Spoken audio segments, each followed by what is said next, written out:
నెలకి 5,000 జీతం, 40 ఏళ్లకి సంబంధించినటువంటి బాధ్యతలు, పెన్షన్ ఇవ్వడంతో పాటుగా చిన్న చిన్న పనులు, వాళ్ళకి సంబంధించినటువంటి సర్టిఫికెట్లు, వాళ్ళకి సంబంధించిన సంక్షేమ పథకాలు. ఇది ప్రభుత్వం ఏదన్నా చెప్తే ఇది 10 రోజుల పని, మిగతా 20 రోజులు వాళ్ళ సొంత పనులు చేసుకోవచ్చు.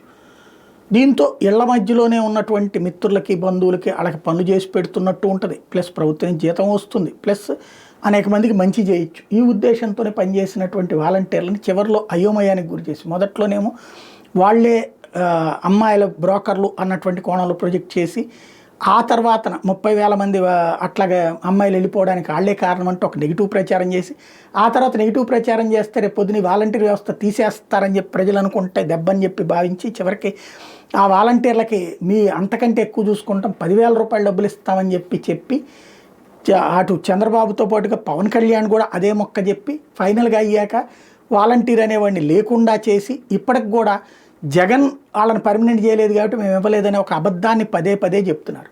కాంట్రాక్ట్ అవుట్సోర్సింగ్ పనులకు సంబంధించినటువంటి దాంట్లో టర్మ్ ఇస్తారు 11 నెలలు, అట్లాగా మళ్ళీ కంటిన్యూషన్ ఎక్స్టెన్షన్ జరిగిపోతూ ఉంటుంది.